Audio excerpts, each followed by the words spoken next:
every day. Working? Where are you working now? Up in Monroe, In Monroe? What are you doing up there? doing business development. That's Oh, yeah? right. It'll be Be busy. Yeah. Good evening. Linda, could you please give the invocation this evening? Let us bow our heads. Dear God, our Father, we glorify you and we welcome your presence here. Thank you for your mercy, grace, and your love for this city and all those who dwell here. Your desire is for peace, unity, and prosperity.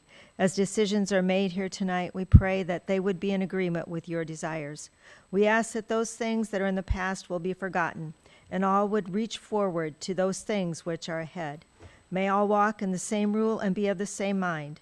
May understanding, patience, respect, and unity abound as decisions are made this evening. We pray for health to return to Dovey and all others who may be ill at this time. May their strength and their health be restored. And Father, we thank you for those that are being honored tonight and recognized. It's always a joy to recognize those who serve among us.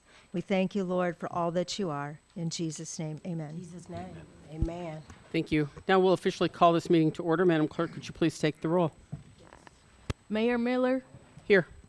Clem, Monroe, Here. Simmons, Parker, Here. Stacy, Here. Shadle, Here. Sanders, Here. Sellers. Here.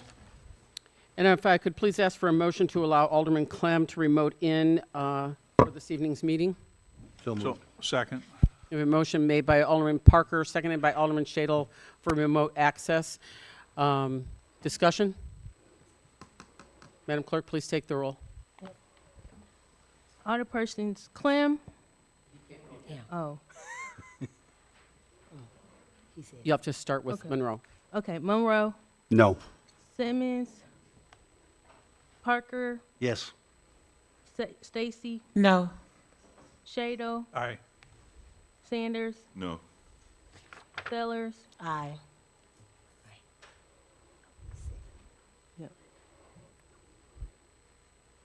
So there's a 3-3 tie, Yes. so you would call the mayor's vote to break the tie. Yep. Mayor Miller, Aye. So that would create a 4-3, which would, 4 would be 2/3 out of the 6 there. okay. Start with Clem. Okay, Clem, are you here?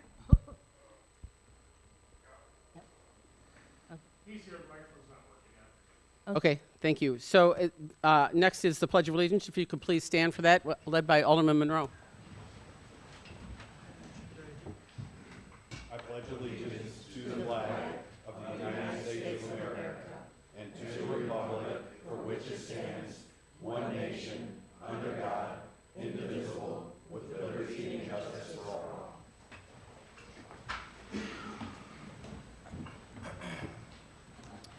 Item number 1 is the approval of the agenda with taking off item number 22, which is executive session. There was no need for executive tonight. So with that, is there a motion to approve? So move. Second. We have a motion made by Alderman Sellers, seconded by Alderman Shadle. Madam Clerk, could you please take the roll? Alderpersons Clem, Monroe, Aye. Simmons, Parker, Aye. Stacy, Aye. Shadle, Aye. Sanders, Aye. Sellers. Aye. Motion passes. Item number 2 is approval from the minutes from the regular meeting of December 16th, 2024. Is there a motion to approve? So moved. Second. The motion made by Alderman Shadle, seconded by Alderman Sellers. Madam Clerk, could you please take the roll? Clem, Monroe, Aye. Simmons, Parker, Aye. Stacy, Aye. Shadle, Aye. Sanders, Aye. Sellers. Aye. Motion passes.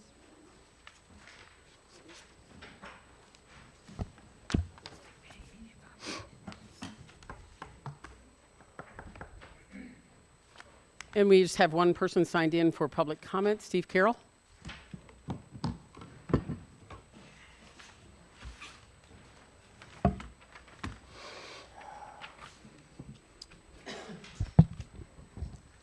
Okay, I am Steve Carroll.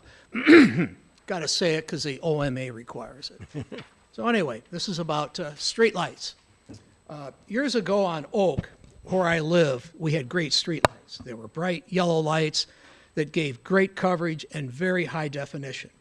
About 7 or 8 years ago, the lights were changed over to LED lights that don't have the coverage and very poor definition. This was done as a cost savings measure for the city.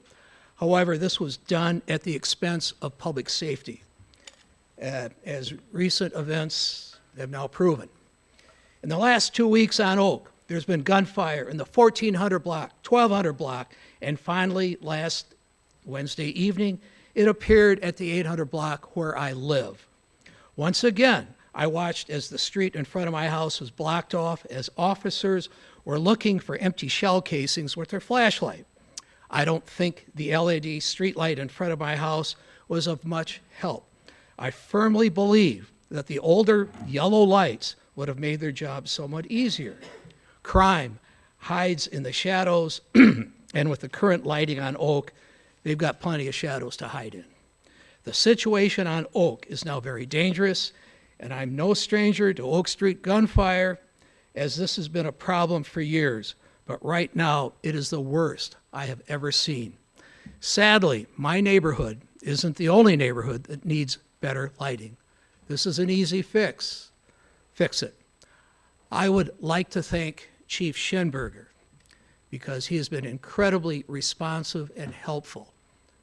That doesn't happen to me much, believe me.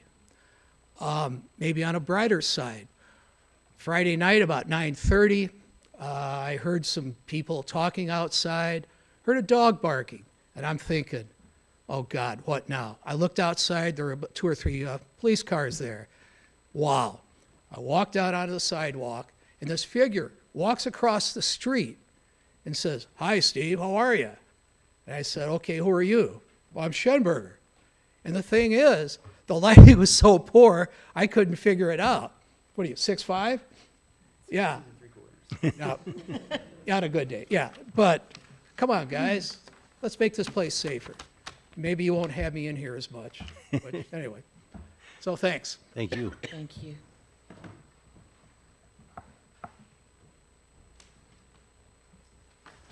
Okay, we'll move on to item number 4, which is the consent agenda. The consent agenda is considered to be routine in nature and acted as one motion unless there's a member of the council who would like to have something removed for further discussion. Seeing nothing, the consent agenda consists of approval to receive and place on file the Board of Fire and Police Commission dated December 17th, 2024, the Greater Freeport Partnership Report, January 25, the Liquor Commission from November 7th, 2024, the finance bills payable in the total of $2,589,777.37, payroll for pay period ending January 25th, 2025, in the total of $565,979.57. Is there a motion to approve? So move. Second. We have a motion made by Alderman Shadle, seconded by Alderman Sellers. Madam Clerk, could you please take the roll? Clem. Aye. Monroe. Aye. Simmons. Aye. Parker. Aye. Stacy. Aye. Shadle. Aye. Sanders. Aye. Sellers. Aye. And Madam Clerk, could you please let the record reflect that at 6:05, Alderman Simmons entered the meeting? Yes. And then when you're ready, if you could please read the appointments. Reappointment of Craig Dininger to the Ethics Commission effective through February 22nd, 2027. Reappointment of Quincy Carter to the Ethics Commission effective through February 22nd, 2027. Is there a motion to approve? So moved. Second. We have a motion made by Alderman Parker, seconded by Alderman Shadle. Discussion? Alderman Monroe? Thank you, Madam Mayor. In the past, I've been against some of the reappointments. I know both of these gentlemen, and they tend to be a very high moral fiber. I do have some concern because in recent weeks we've uncovered the last one that we got a tongue lashing over, Mr. Attorney Steve Cox, who happens to be one of the city attorneys. happens to own a business with the mayor. None of that was disclosed to the council. None of that was brought up. None of that was shared. And it makes me now question a lot more the reappointments and the appointments that the mayor is performing in this city. If it weren't, I'd just like to ask you, what is that business? Please don't interrupt me. If it weren't for their high quality moral fortitude, if you will, I would probably try to block this as well. But I think it's disingenuous of you, Mayor, to hide that you've got relationships, and it gives the appearance, once again, we've been talking about ethics, which is hilariously funny here, the Ethics Commission, that this comes up in a time when that's coming into question.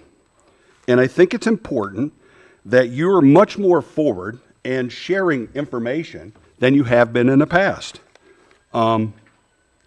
If I wouldn't have seen it posted online, I didn't think to go look. But I probably wouldn't have found it either, because it's buried within the documents within the state. So I came here tonight to ask you, on the record, are either one of these gentlemen associated with a business that you own? Well, once again, what is this business that I have with Attorney Cox? Because I'm unaware of it. Would you like me to read the document that you signed? Please enlighten me. Business entity, Freeport Festivals Incorporated, corporate name, registered agent Steve Cox, 208 West Stevenson Street, 101. Vice President Steve Cox, Director So I know what Jody you're talking Miller. about, and that is not a business that is owned. That is a non-for-profit that was organized to be able to form the Tutty Baker Festival, and we named it Freeport Festivals, so that way, in case it branched out further from Tutty, it could actually incorporate anything having to do with Freeport. And that's been common knowledge since we've started Tutty Baker stuff. This is the third year. Nothing's ever been. Nobody's ever brought it to the floor. Nobody's ever told us who was involved. Well, that's not a city thing. That's a private nonprofit Okay. with 4 volunteers. There's nothing to hide. Okay. Okay, so if there's no further discussion, Madam Clerk, please take the roll. Clem. Aye. Monroe. Aye. Simmons. Aye. Parker. Aye. Stacy. Aye. Shado. Aye. Sanders. Aye. Sellers. Aye. Motion passes. Item number 6 is presentation of Employees of the Year awards. Manager Boyer. Thank you, Your Honor. Each year, the city provides recognition for outstanding service to the city from varying departments. Tonight, I'd like to start with community development, then go to library, and then we will talk about police and fire. So, thank you, Wayne.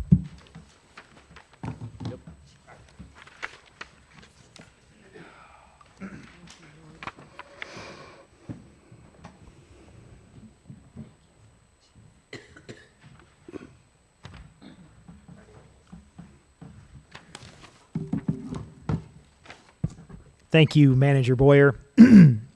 So today I am happy to name Doug Quinn as the City Hall Employee of the Year.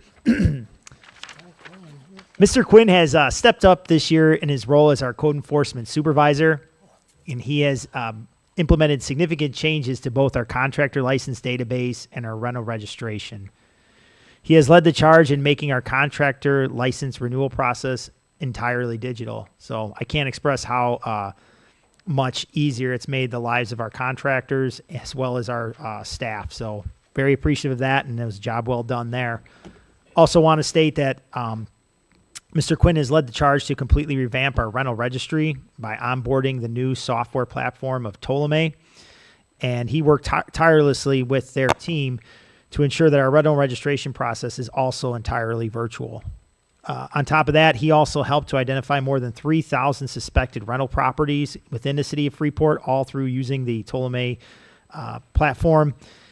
And as of last Friday, we've already began the process of mailing more than 1,500 letters to the owners of all these 3,000 properties. Finally, I want to state that Doug has kept a professional and positive attitude during a year of turnover. He's worked with 3 different nuisance inspectors, and he found a way to still produce over 5,000 code enforcement activities for our department. And he's just done a tremendous job training John Gunther, who's our newest nuisance inspector, and he's already set out to have a record-setting December with over 500 nuisance inspection activities. So, Doug, I just want to say congratulations on a job well done. Thank you.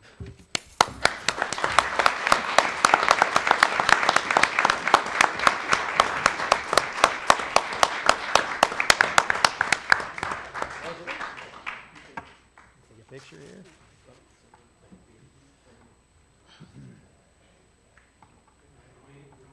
Where do I hide in the back?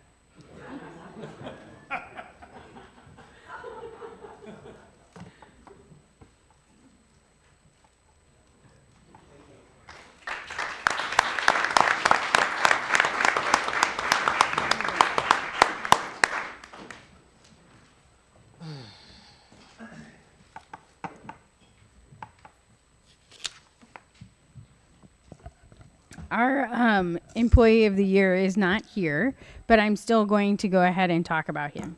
So I'm happy to announce Mark Heap as the library's employee of the year for 2024. Mark has worked at the library since December of 2021 and is the first part-time employee to be voted to win the employee of the year. He is consistent, dependable, and will always have excellent customer service. He has a wonderful sense of humor, and the library team loves working with him. Over the years, I've received several compliments from library patrons about Mark's customer service skills. They really enjoy Mark being at the library. As a leader, I can say Mark embodies the attitude and work ethic that every boss seeks. In the past 3 years have been a blast, and I look forward to the years to come. Congratulations, Mark.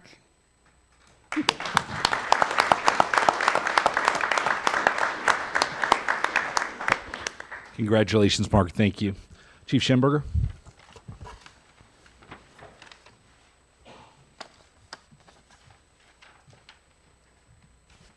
Thank you. So we traditionally give out a Civilian of the Year award at the police department and an Officer of the Year award. We already handed out these awards at our Christmas party last month, so we'll do it again. Craig, you want to step up here? So our 2024 Civilian Employee of the Year is Craig Deininger. And I'm just going to read some of the excerpts of letters that people and emails people sent to me about Craig. So the purpose of this letter is to formally award Craig Deininger as the 2024 Civilian of the Year. Craig received nominations from 6 different employees at the police department. Craig currently serves as the police department's parking enforcement officer. However, Craig takes on many other roles and performs tasks most probably don't even notice on a daily basis. Here are some of the letters I received from PD employees regarding Craig's commitment to the department. I would like to nominate Craig Deininger as Civilian of the Year. Craig does so much around the PD, and he always has the biggest smile. His work inside and outside the PD shows his level of dedication to the department and the community. Craig is always moving, always doing something, mowing, watering, planting flowers, taking care of parking issues, removing 7-day vehicles. Craig does outstanding work, and he deserves the recognition. Craig is a multi-tool of the PD and deserves recognition for his efforts. Craig always seems to have a good attitude as well. He's a stand-up guy. Not much else needs to be said. My nomination for Civilian of the Year is Craig Deininger. Craig has helped me numerous times with tasks at the PD, including hanging up a key box for me in the CO's office, moving cabinets, cleaning out and reorganizing storage closet from across the evidence room. Craig is always willing to help out and keeps a positive attitude. I've noticed Craig even comes in on his unscheduled hours and waters flowers and cleans up around the PD. Craig is an inspiration to us all and puts me in a better mood every time I see him. I think it's clear that everyone deserves that the Civilian of the Year award should go to Craig Deininger. The reason he should win the award can be summed up by his typical workday, which is everything but typical. Almost everyone who recommended Craig commented on his great attitude and work ethic. Craig keeps people's spirits high as he walks down the hallway, greeting everyone in the morning, and very loudly too sometimes. But it makes it hard to be in a bad mood after talking to him. Craig also works hard during his off hours to keep the downtown looking nice. Craig volunteers in different aspects of the community, including helping with police department events. He is the first to sign up to ring the bell for the Salvation Army. It will not hesitate to go up against someone half his age and twice his size in a community basketball game, all with a smile on his face. Craig goes out of his way to know members of the community and tries to do what he can to help resolve issues. The perfect example is all the work he did with the parking issues downtown. Craig went beyond marking tires. He reached out and talked to people to try to resolve the problem. Craig displays a willingness to volunteer and complete any task. One incident in particular sticks out to me. During the Hosmer incident this year, Craig, before going home for the day, made it a point to check to see if there was anything he could do for all the officers that were on scene. Craig made runs for pizza and water to make sure all the officers were taken care of. This was a task that no one would have expected Craig to do, but he did so without hesitation. So based on all that, we felt that Craig by far deserved this, the 2024 Civilian of the Year award. Congratulations.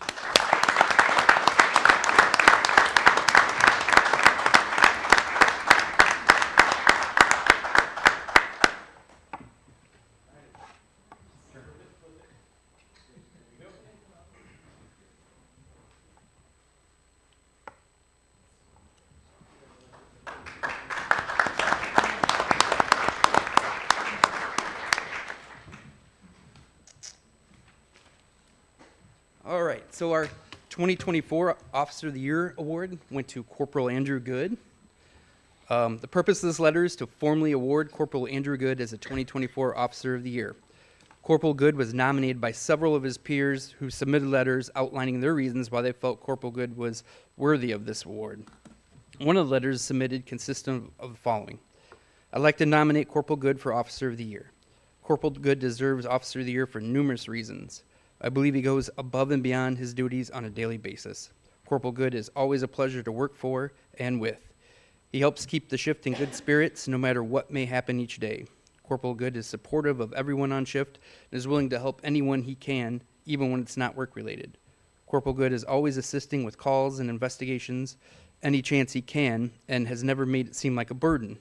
Corporal Good truly wants everyone to perform well at their jobs and is always willing to answer questions no matter how busy he is. Corporal Good additionally is always willing to listen to complaints and concerns to help resolve issues. As a bonus, his wife Alyssa always makes the best food for the shift.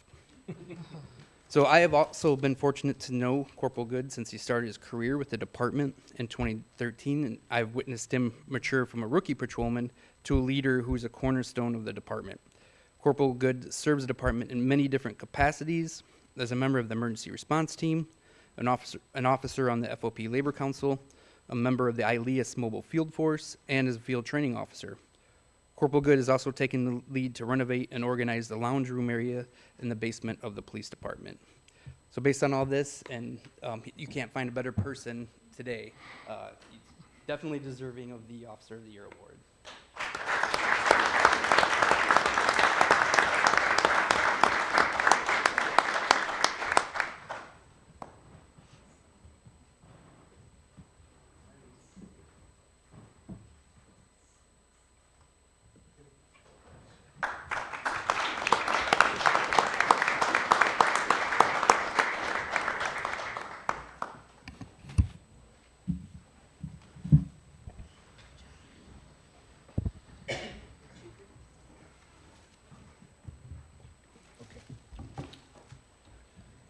Well, it is my distinct pleasure to recognize the Director of the Year. This year, Director Wayne Duckman has been instrumental in a tremendous amount of work being accomplished in the Community and Economic Development Department. From a numbers standpoint, his department was responsible for over 51 total demolitions of dangerous properties and a remarkable 5,144 code enforcement activities. These numbers, though, do not tell the whole story. Director Duckman worked tirelessly with city staff to combat the issue of non-compliant landlords with the city. In 2024, his department implemented the new rental registration software that allowed both the city and the landlords alike to utilize a more comprehensive software that ultimately improves communication and relationships between the city and other landlords. In addition, he and his department put a tremendous amount of effort into creating the online portal for contractors to renew and acquire licenses. This process used to require the City Hall staff, but Director Duckman identified the need for a more accessible and completed with the job with great success.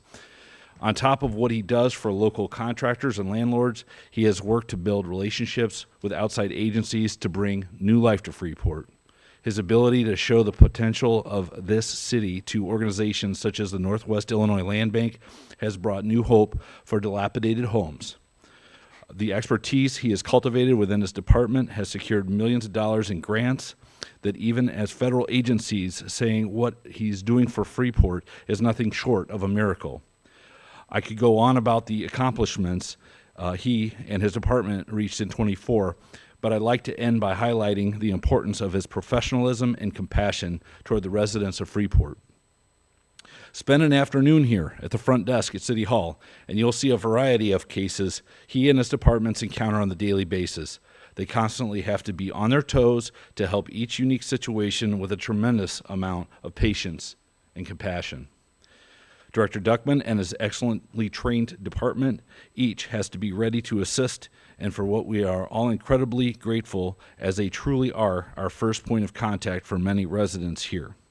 With that, I thankfully present Director Duckman with City of Freeport's Director of the Year.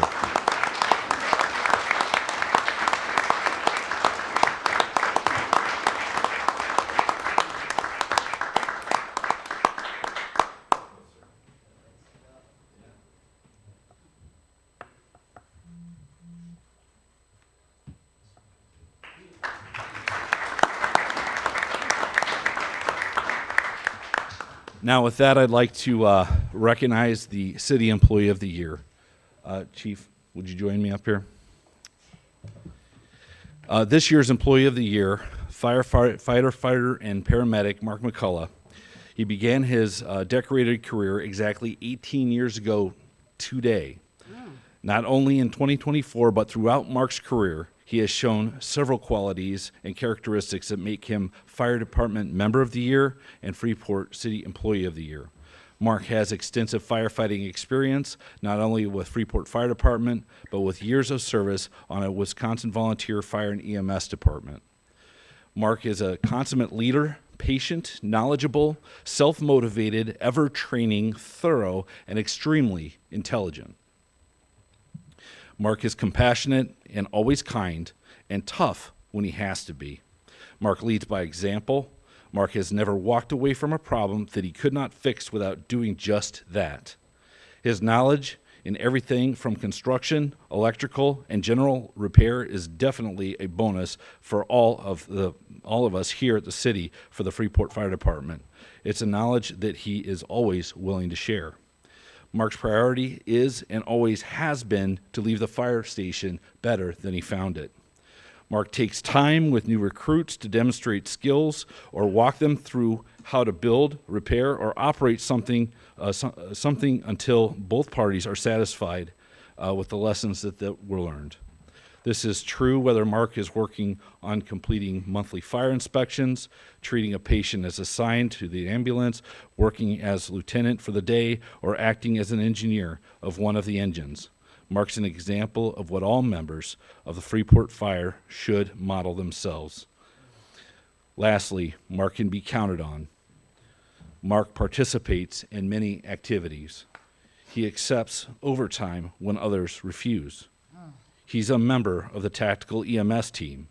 He's part of the Tactical Rescue team and serves as a member of the Foreign Fire Board. Firefighter and paramedic McCullough, thank you for all you do. Congratulations on this well-deserved recognition. Thank you.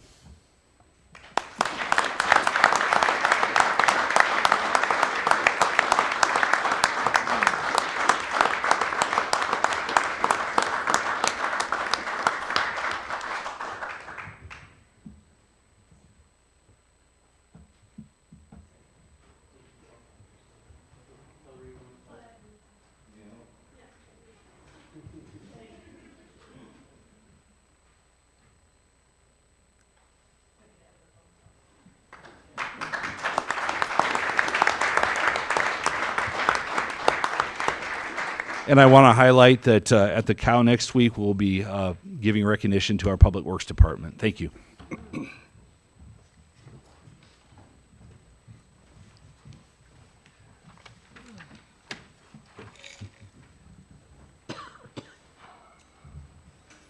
Item number 7 is recognition of service awards. Manager Boyer, did you want to start with that one? Yes.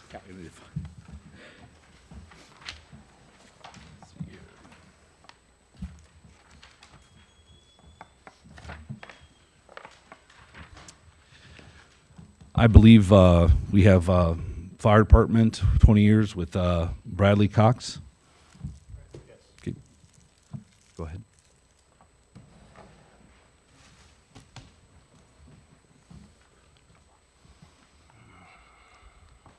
I'd like to invite Lieutenant Cox up to the podium here. So this is my pleasure to introduce Lieutenant Brad Cox.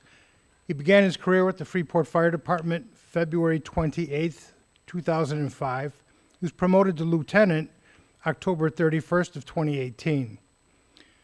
His education includes a Bachelor of Science degree from the University of North Dakota. He's also a paramedic. Some of the other certifications he holds is Fire Service Vehicle Operator, Fire Apparatus Engineer. He's also a member of the Technical Rescue Team. What that means, there's a lot of specialized rescue certificates. They consist of rope technician, trench technician, structural collapse, confined space technician, and also he's involved with hazardous materials and incident command. He also possesses firefighter 1, 2, and 3 certifications. He's a fire officer 1 and 2, fire service instructor 1 and 2, fire investigator, and even a higher level of arson investigator. And probably most impressive of all, he's received 2 life-saving awards for operations conducted during structure fires and rescues. So it's my pleasure to congratulate Lieutenant Brad Cox.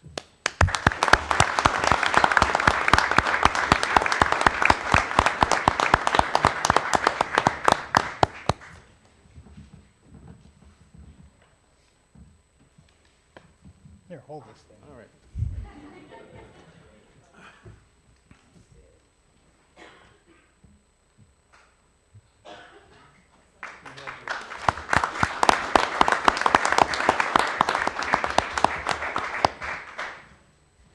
Next, I'd like to invite Fire Marshal Hillary Brocious up here.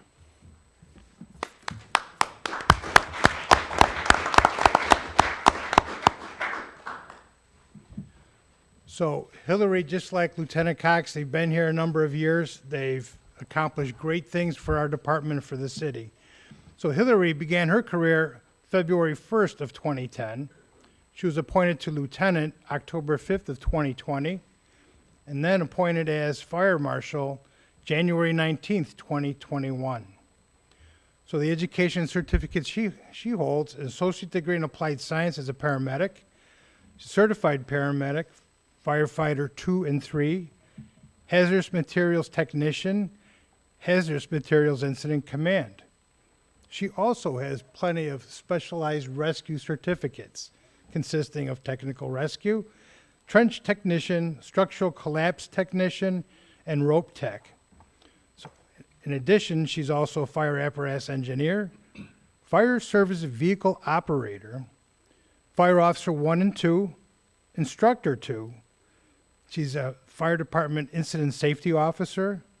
She also participates in the juvenile fire setter intervention specialist, fire inspector 1 and 2, and she's a fire investigator, and again, more importantly, an arson investigator. It's a much higher level of fire investigations. And she's here with her husband, Daryl, and kids, Kim, Zach, Hannah, Maddie, Avery, Delaney, and Darren. They're not all here, are they? Just one, Darren. Okay. Well, he made it here tonight. So it's my pleasure to present this certificate of 15 years to Hillary Brocious.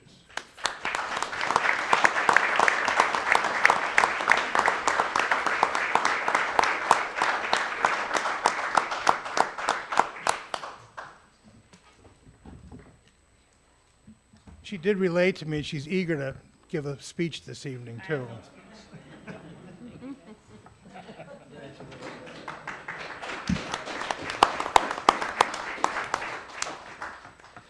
Okay, last but certainly not least, I'd like to start by saying congratulations, Michelle, on your 10-year anniversary. Michelle Richter started with the city February 5th of 2015 as the city accountant. In 2018, she was promoted to the deputy city accountant position under Randy Bucas, and in 2020, she took over as finance director and has excelled in her role.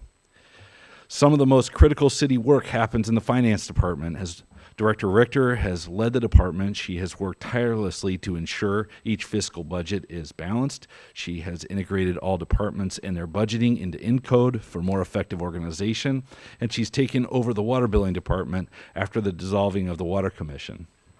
Aside from all the fantastic accomplishments, she has had her time here.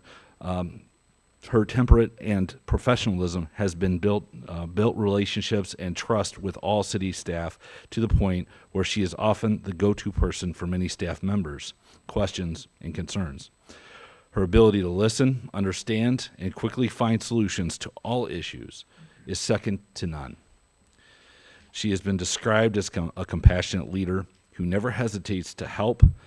Everyone around her feels comfortable, and we all appreciate Director Richter for her service, her camaraderie, and all that she does for the city of Freeport. So with that, please join me in recognizing Michelle Richter, 10-year anniversary.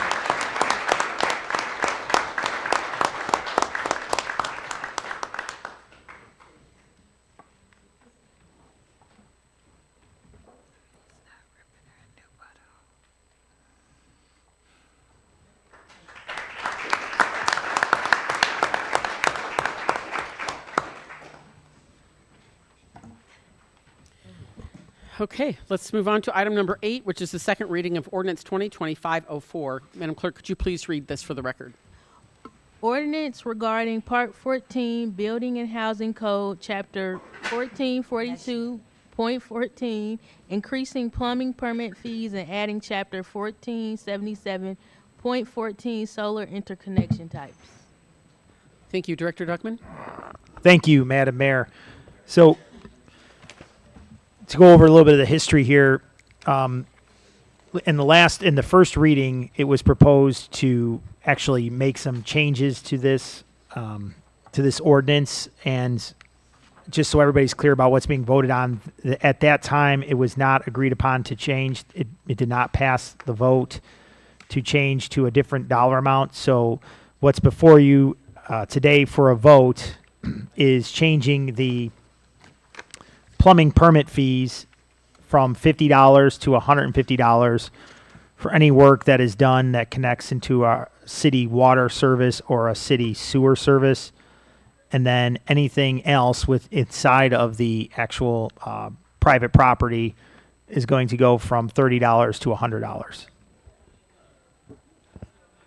Any questions concerning this ordinance?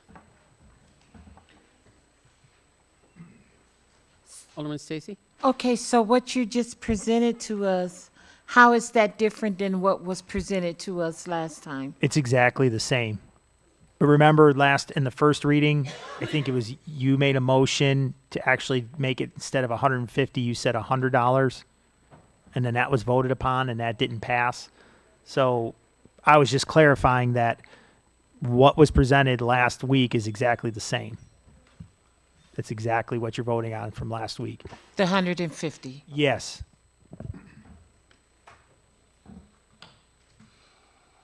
If there's no further discussion, Madam Clerk, please take the roll. Hold up, man. Oh, yep. You're moving too fast. Alderman Shadle.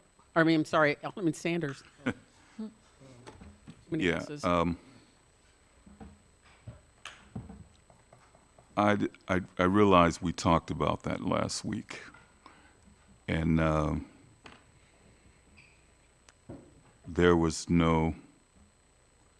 don't think there was enough feedback on that particular subject. And where we had tried to make a modification of just that fee or fees, did we come to a conclusion on what we determine as aldermans around the table to work with that fee, to talk about it more in depth, to determine whether or not it was feasible to leave it at, because initially it was presented to us at 150. If that's the case, then what have we done to try as a unit, as a group of officials trying to change that, or did we stand fast on what was presented to us? Did we? It was voted down. Okay, thank you, sister. So if that is the case, then if it was voted down, how do we come to 150 again for the to vote again for the same thing to be voted down? We'll answer that for you later. Okay. Or Alderman Sanders. All right. So the original ordinance that was presented to you had the 150 in it, right? So then there was a motion made to change it to a lower dollar amount. That motion to change it to a lower dollar amount did not get approved. So that leaves you then with the original underlying 150. I got you. Okay, So got you. that, Okay. All right. Alderman Stacy. Okay, so the $100 was denied. They were asking to take it from 50 to 150. So why didn't it go back to the 50? It didn't. it's not, the ordinance that's before you, that's in the packet, it's still at that same 150. So it's just represented itself as it originally did. It's not that it's represented, that's where it was left at, because you remember, you start at 150, there was a motion made to change it. To That 100. motion to 100, that motion didn't pass, so now you're just left with the same original underlying, that's all. So it's not being represented, it's what was being presented the first time. Thank So the you. first reading is exactly the same as the second reading. Okay. Alderman Sanders? So that means we're casting the vote on the same presentation of the 150 on the fee to determine whether or not we're going to vote one way or the other Yes. to accept it. Okay, got you. Manager Boyer? Yes, Alderman Sanders, I just wanted to also mention there was a cost analysis performed on the amount of time it takes and the number of inspections that are done. And I think our numbers came out to right near 150. It was a little bit shy, but based on our experience here with inflation, that won't be the case for very long. So I think it came into like a little over 130 direct costs for most cases. Yeah. Okay. If there's no further discussion, Madam Clerk, please take the roll. Clem. Monroe. No. Simmons. No. Parker. Aye. Stacy. No. Shado. Aye. Sanders. No. Sellers. Aye. It's a tie. So you would call the mayor? Yeah, Mayor Miller. Aye. I thought it had to pass a 2/3 vote. Not for, this is just this ordinance to just increase fees is a standard ordinance. So why did the $100 have to pass at a 2/3 vote? The $100 didn't What? need to pass at a 2/3 vote.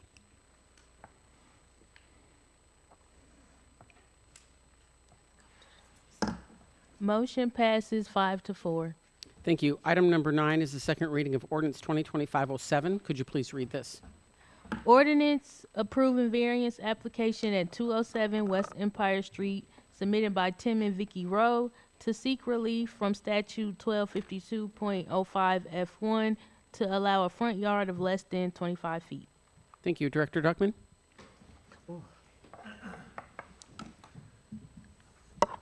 With this being the second reading, just doing a little recap here, what exactly this was referring to. And at 207 West Empire, there was a variation for a handicap accessibility or a mobility accessibility ramp. And I think if you scroll down, you can actually see the ramp a little better. And kind of recapping the story here, family member, longtime resident here, his son built the ramp for when he came home from the hospital, and somebody had called, and we went out and informed them that they would need a building permit. They would also need a variation due to how close they are to the sidewalk. And so, that being said, staff is recommending approval of the variation. Thank you. Is there any further discussion on this ordinance? You turn the light back on. Seeing none, Madam Clerk, please take the roll. Clem. Aye. Monroe. Aye. Simmons. Aye. Parker. Aye. Stacy. Aye. Shadle. Aye. Sanders. Aye. Sellers. Aye. Motion passes 8-0. Item number 10 is the second reading of ordinance 2025-08. Could you please read this? Ordinance amending chapters 608 and 806 of the Liquor Code. Thank you, Manager Boyer. Thank you, Your Honor. As previously discussed, this is kind of a cleanup of existing ordinance. Modifications to Chapter 608 and 806 of the Liquor Code have been identified as portions of the code are out of date, such as requiring landline phones, for requiring a certificate of insurance that has been listed in the codes for some time. All such certificates shall list the city of Freeport as a certificate holder. These are all changes, and there's several in there, but just staff recommends moving forward with the changes to the liquor code. Alderman Parker? Just for me not understanding, what's the difference between a landline or a cell phone? Why do they? This is getting rid of the requirement for a landline. So with most of these places not having landlines anymore, we're just cleaning that up. Oh, so they don't need one then? Right. Okay, thank you. If there's no further discussion, Madam Clerk, Alderman Monroe? Thank you, Madam Mayor. This question goes out to the two chiefs, Chief of Police, Chief of Fire. Do you see any issue with response times or responses if somebody doesn't know the address, who's making a call for an emergency situation, in a panic moment, that this would be a concern not having a hard line with geopositioning of a cellular phone not being as good as it could be in today's age? I'll just add what I am familiar with this next generation 911, the enhancements to the information that's received at the dispatch center is far more advanced than it was early on when cell phones were just coming into play and landlines were more crucial for that purpose. But my experience has been hearing dispatch and having some conversation with them that they are able to pinpoint and locate people with much greater accuracy now than they could in the past. There's no further discussion? Madam Clerk, please take the roll. Clem. Aye. Monroe. Aye. Simmons. Aye. Parker. Aye. Stacy. Aye. Shadle. Aye. Sanders. Aye. Sellers. Aye. Ordinance passes 8-0. Item number 11 is the adoption of Resolution 2025-12. Could you, yes, ma'am? I have a question. Because number 10 involved so much, I thought he was going to hit each section. Whole ordinance. The ordinance is as the whole. We discussed it in the cow, and then this is the second reading. Was there something in particular?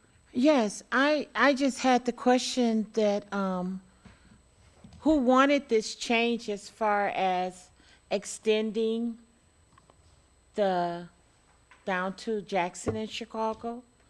Who what? asked for the Liquor Commission to expand and include the change? For which part? I didn't understand what you asked. I thought I was on number 10.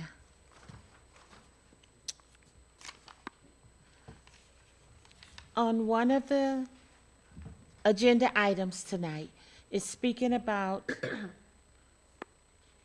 extending down to Jackson and Chicago. Oh, you're talking about for the festival district? Yes. Okay, so the thought behind that with the Liquor Commission is that it's got an imaginary line that's drawn that is during the festival district, so that way a person can purchase a drink and walk outside during specific times to be able to go to other establishments during an event.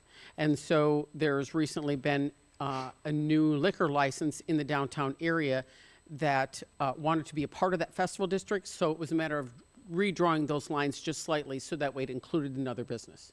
Okay, so my question still remains, who asked for this That'd be change? the Liquor Commission. Huh? The Liquor Commission? They don't make changes on their own. They can make recommendations, and then the council decides whether it's approved or not. Okay. Okay. Okay. Item number 11 is the adoption of Resolution 2025-12. Could you please read this? Resolution approving renewal of agreement with Locality Media, Inc., First Due for Fire Department Record Management Software and Modules. Chief Miller. Yes, thank you, Your Honor. I was asked to bring this up for discussion with council due to the price increase that has occurred since 2020. This software was approved by council back in 2020, and at that time it was presented as a records management tool primarily used for our pre-fire incident planning and fire inspections. Well, in those 5 years, many things have changed within our organization and requiring an expansion of our records management system. Specifically, in the past, the hospital EMS system used to provide the records management for our ambulance reports, and we also were subscribed to what was called Firehouse records management for our daily reporting, for our incident reports as well. So every call we go on, we have to do a fire or a basic incident report and also an ambulance report. So the hospital stopped offering free of charge that ambulance reporting software, and then the Firehouse software was bought up by another company and was not as responsive to our needs as we would like to have experienced with them. So this First Due software offered modules that covered those additional areas. So now all of our ambulance reports are done through Firehouse. All of our fire response reports, whether it's for a car crash, a structure fire, dumpster fire, it's all part of this First Due software reporting. And also additional features that this software now offers, all of our dispatch information. So you'll see me looking at my phone on occasion after a couple audible tones. That's every single call that we've dispatched is now part of a application that is available to our cell phones as well as all of our mobile data terminals. In addition to the software, we use it for our shift scheduling, asset management and inventory, vehicle maintenance tracking, and also we use it for our shift scheduling. So this module alone by other companies that offer this feature is tens of thousands of dollars. So for $9,000 more in the last 5 years, this whole suite of software is accommodating every one of our records management needs. So a $9,623 increase over 5 years based on the use that we're getting out of this, I think is a extremely good value. And it's just before you tonight because it represents a higher cost increase from 5 years ago. Right. Is there a motion to adopt? So move. Second. We have a motion made by Alderman Shadle, seconded by Alderman Sellers. Alderman Sanders, did you have something? Yes. Chief, what was the price of it 5 years ago? 5 years ago, it was $11,205, and we were only using it for 2 different disciplines within the fire department. Now we're using it for, I don't know, maybe 9 or more. And for those additional software packets or modules, it only represents a $9,600 increase over 5 years. It's a pretty good value, in my opinion. Does that also include the training of that software? Because you're increasing something that I'm sure that our department has no fear. They are not familiar with these type of modules that are being implemented into the software. So we have been using this, and each year it's been increasing incrementally, but this year it represented a $9,600 increase. So we have been using this, but we really didn't roll out all these features until about 2 years ago. Did And we- that was out of necessity. Okay, did we do any kinds of studies of this upgrade that we're doing to make sure that that the upgrade is meeting the specification of what you're requesting or asking for? Sure, we did. Because there's so many different needs for our records management, we looked into other softwares that were available. Others, even just for the ambulance records management portion, the ambulance reports, was way more expensive. Rockford was using the other software. They didn't care for it. They were looking to swap out to this software. Belvedere is currently using this as well. So we looked at their operations, what they were doing. They recommended us, this is the way to go. And so we have had extensive training, all of our members have. Even the oldest ones who don't grasp computer skills very well are now doing this from either at home on their cell phones, on their tablets, or in their offices at the fire station. So it's very accommodating to what our needs are, and we're supporting this, asking for your approval as well. All right, thank you, Chief, thank you. Sure. Alderman Stacy? Yes, Chief Miller. Was this budgeted for? Yes, it is budgeted, and you'll find that line item in the IT budget. So it's not even part of the fire department budget. Anything that's computer software related comes through IT. So there's sufficient funds in the IT budget to cover this existing software. I just wanted an opportunity to explain its use and why it's costing more over a 5-year period. Thank you. If there's no further discussion, Madam Clerk, please take the roll. Clem. Aye. Monroe. Aye. Simmons. Aye. Parker. Aye. Stacy. Aye. Shadle. Aye. Sanders. Aye. Sellers. Aye. Resolution is adopted 8-0. Item number 12 is the adoption of Resolution 2025-13. Could you please read this? Resolution approving purchase of portable handheld police radios from Motorola Solutions. Thank you. Chief Schenberger. Thank you. The Freeport Police Department is currently in the 4th year of a 5-year plan to replace the portable handheld Motorola radios currently being utilized by all sworn police officers.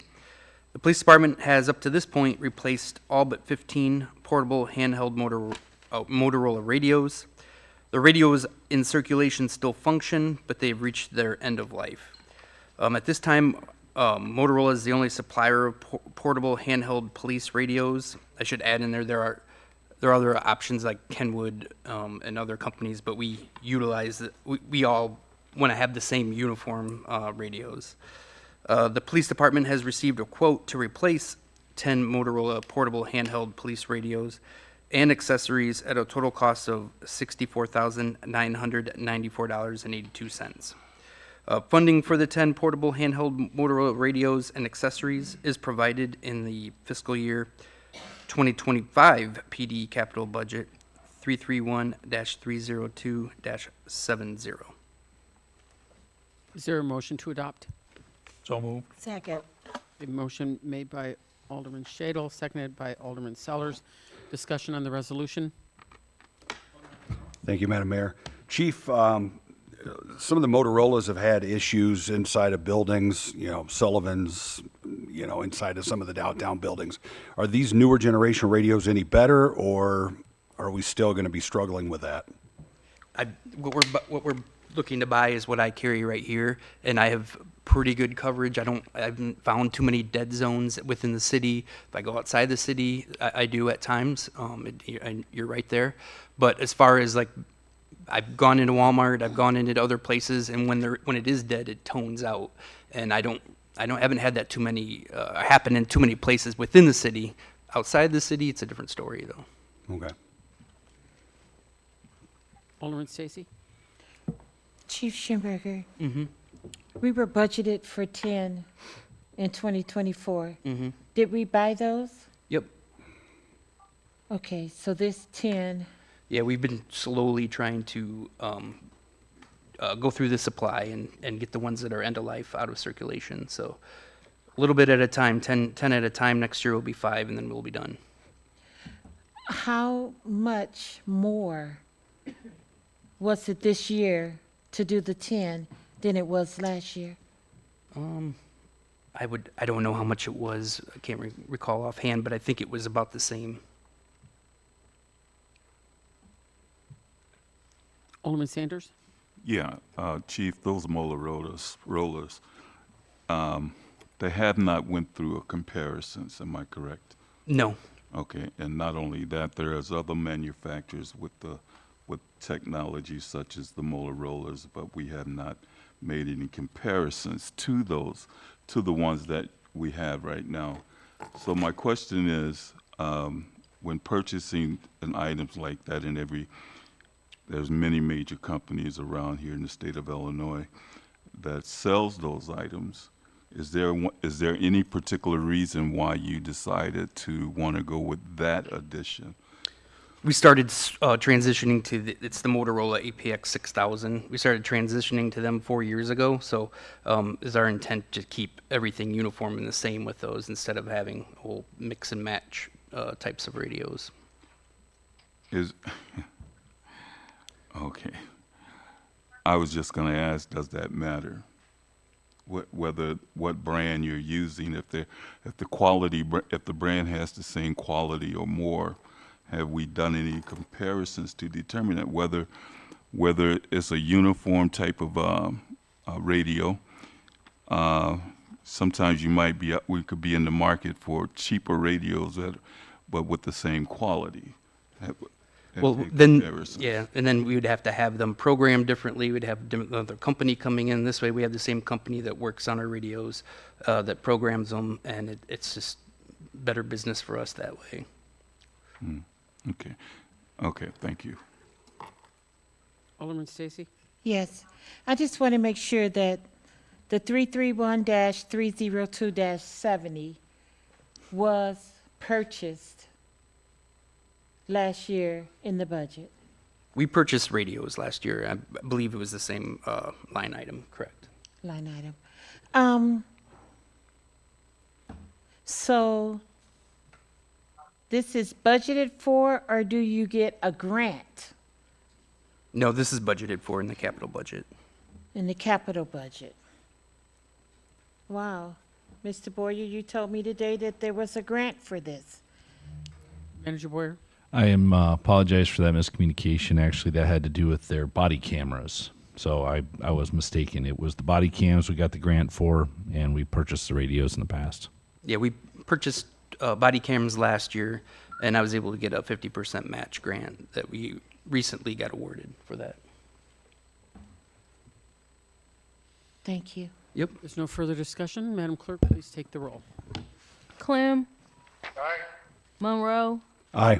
Simmons. Aye. Parker. Aye. Stacy.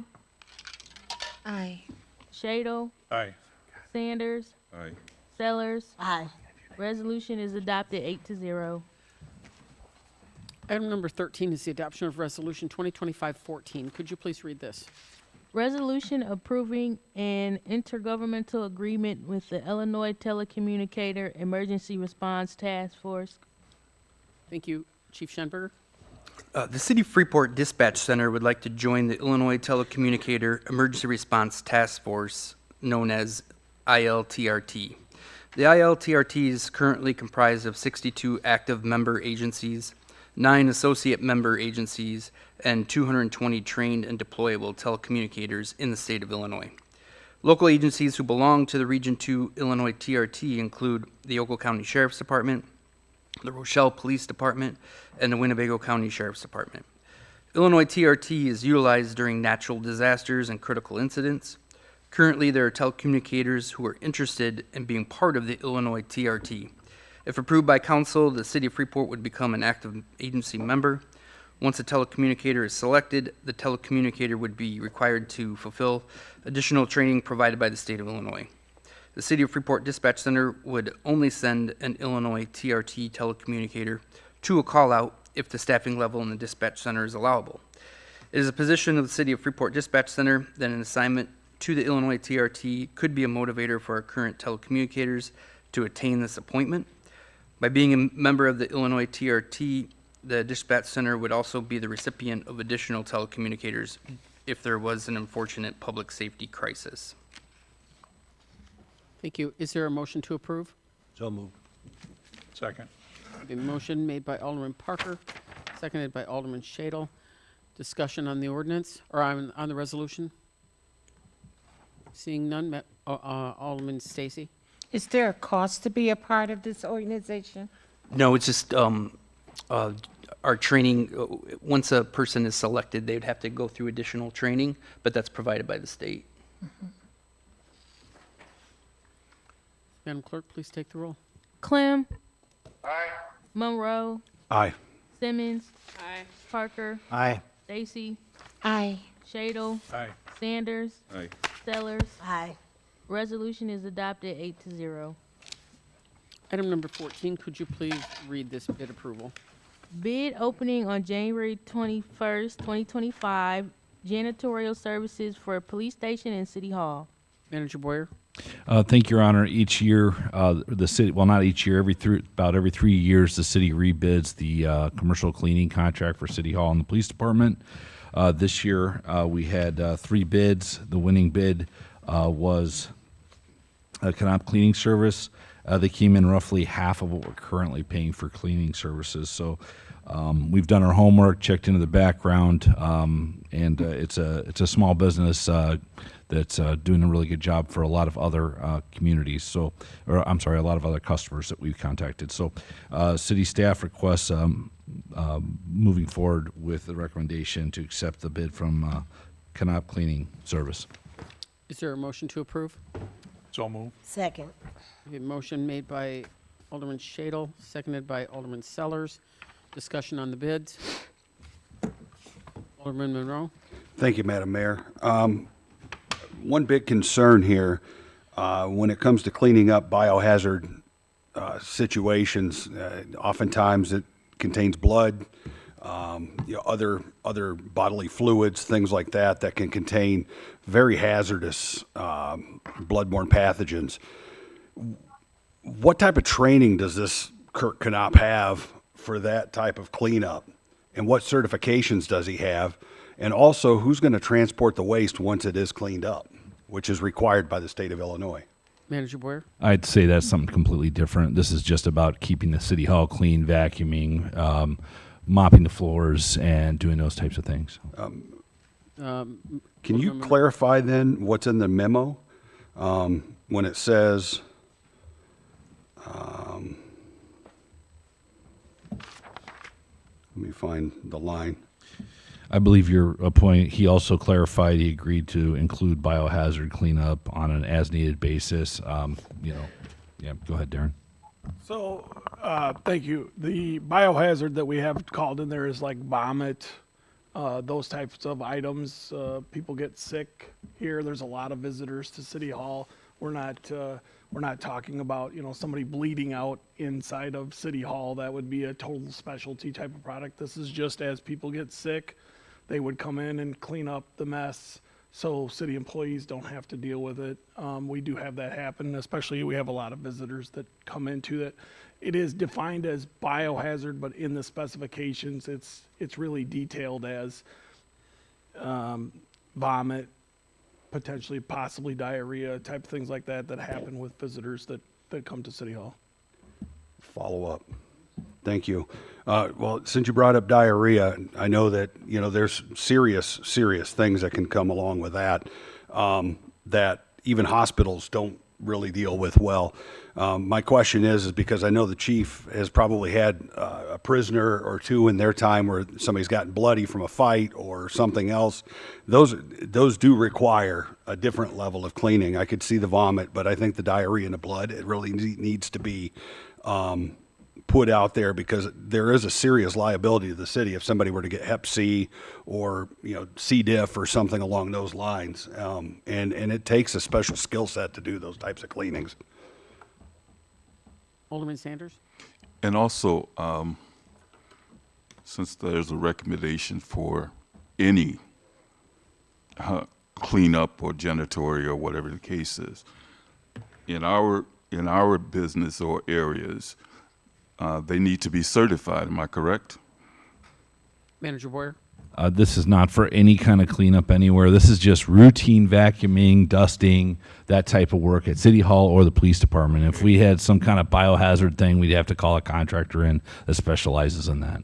So, in other words, what you just said was we have to take the time out to call a biohazard contractor to come in just for this particular task, and that the janitor is not authorized or certified to do any of this task work at the current time that it happens. Now, my question would be is the delay of time that this hazard is sitting in our presence at the City Hall or anywhere on the city property. Am I assuming that we're going to have to wait for a biohazard individual to come out to clean this? Or do we have someone in the city of Freeport that is certified to do such things? Because we just can't rely on delay if this is what is considered. We just can't, it has to be done with an expeditiously movement, just like a fire or anything else. Is that what we're also considering along with this particular presentation? No. Or is this something different? No, this is just for routine cleaning and maintenance of the police But department. it's not routine. This is not routine. No, what we're Biohazard is considering, not routine. what we're considering here is just the routine maintenance of City Hall and the police department in terms of cleaning. That's it. Okay. If we have some blood or vomit or diarrhea or whatever, we'll deal with that at the point that we have to deal with it. There's plenty of companies out there that can come in and handle hazardous situations. I'd like to make a motion that we strike the language having to do with biohazard and any language associated with that from this agreement. So we have a motion on the floor to strike that language. Is there a second? Second. Motion made by Monroe, seconded by Stacy. Any further discussion on striking the language? And let's take the roll. I'm sorry. Yeah, what? I'm sorry. You have a Yeah. question on the language? Well, yeah, I do have a concern about that. What I'm looking at and what I'm hearing, and it sounds like it's being passive to my ears at this moment, and we do not. If it's what it is, it's what it is. If it's biohazard, it's biohazard. There's no other definition right now that I know of that we can change the language of this particular situation. My thing is, I'm concerned about the certification of an individual collecting that biohazard. This is nothing that you can be passive about. It is something that you have to define what it is and then move forward with it and put things in operation for it to be considered to take care of this particular problem. And so I don't want us to be under the presumption that we're going to be passive about the term and the language. It is what it is. And if it is what it is, then I think we should be very well in tune with what it is, because biohazard is unfortunate something that is being something that is dispensed in our community. I think we have to take precautionary measures. We just can't let janitors just come in and clean up biohazards and things of this nature, if this is what we're leaning to, because if you're changing the language, it's making it permittable for anyone, even myself, to go in there and clean up biohazard. That's what that's how it sounds to me. And so I don't want to have to go clean up biohazard material. And I don't want anyone that's not certified to go do the same thing. I don't want a janitor to do it if it's not called for. But if it's something that could be a public problem, then I think we should address it. And I don't think we should be passive about any of that. And that's the only reason why I have a concern for it. Attorney Zito has a comment. And Alderman Sanders, I think Alderman Monroe's motion to change the language, to strike the language regarding biohazards, is in line with what you're saying. So then if the language is removed, any reference to biohazards, then this particular janitor cleaning crew would not be able to do any of the biohazard stuff. It would have to be done, and Manager Boyer is saying that any biohazard stuff would then have to be a separate company that does have the proper training certifications there. So I think what the motion to change the language is consistent with what you're talking about. Yeah, but I don't think, I'm not sure whether or not the language nullifies a janitor. I didn't hear the part where it says two separate companies would have to come in to take care of this issue. So my understanding of Alderman Monroe's motion is to remove from the scope any reference, the scope of work that this company would be doing, anything that would be biohazard related. So if that means then they're not going to be allowed to touch that topic. Okay? Is that accurate, Alderman? That's very accurate. You know, and I just looked it up. OSHA is very clear on what a biohazard and a bloodborne pathogen is. So I think, you know, the city would abide by those standards in the workplace. Right. You know, and then this contract with your proposal change language, if it goes through, then it would be biohazards would be outside the scope of what this contractor would be allowed to do. So they wouldn't even touch that stuff. So when we're looking at janitors, they have a certain classification. When we're looking at biohazards, they have a certain classification. There's a distinction there. And so we have to know what we're dealing with. Even, I don't care what language we use and how we use it, there's a clear distinction. If we're hiring a janitor, he cannot provide that service as a certification guy if he doesn't carry the certificate, if he's not certified. And so that's all I'm saying. We're making a distinction out of the two, and I don't want it to get confused that a janitor can just walk in and just clean up biohazards. I just don't want that to happen. Again, this has been stretched.